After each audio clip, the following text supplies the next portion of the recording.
बिस्मिल्लाहिर्रहमानिर्रहीम। अस्सलाम वालेकुम जी, कैसे हैं सब फ्रेंड? सबको रमज़ान मुबारक हो। और आप सब फ्रेंड का रमज़ान कैसा जा रहा है? आज मैं आपके साथ शेयर कर रही हूँ अफ्तार स्पेशल क्रिस्पी चिकन कचोरी की नहायत आसान और मज़ेदार सी तरकीब। ये बाहर से खस्ता है, अंदर से जूसी और फुल और फ्लेवर है। रमज़ान में अफ्तार के लिए एक परफेक्ट स्नैक है।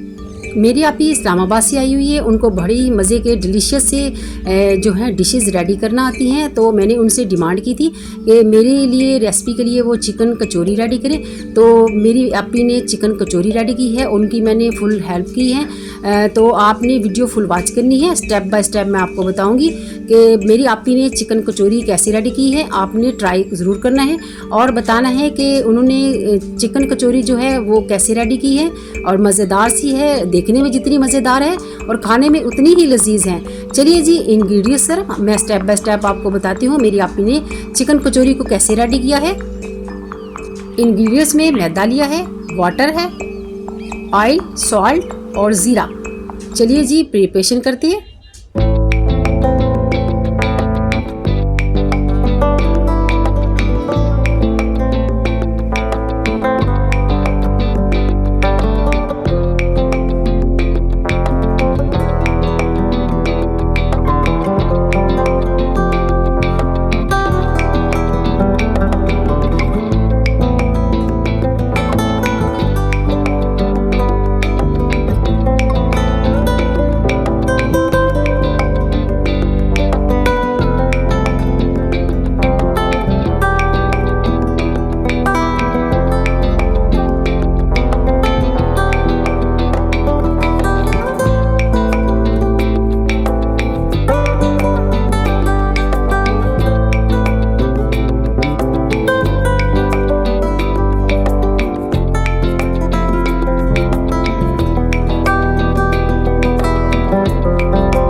माशाल्लाह जी, हमारी आज की रेसिपी चिकन कचौरी रेडी है, मज़ेदार सी। फ्रेंड्स, आपको मेरी रेसिपी पसंद आती है, मेरी वीडियो को लाइक करें, अच्छे कमेंट करें, मेरे चैनल को सब्सक्राइब करें। अल्लाह पाक से दुआ है, अल्लाह पाक हमें से तंदुरुस्ती वाली ज़िंदगी दे, हमारे रोज़ी रिज़्क में बरकत डाले, खुश रहे, खुशियाँ बांटे, अपनी फैमिली का बहुत ज़्यादा ख्याल रखें। मिलते हैं आपको नेक्स्ट रेसिपी, तब तक के लिए अल्लाह हाफिज़, टेक केयर।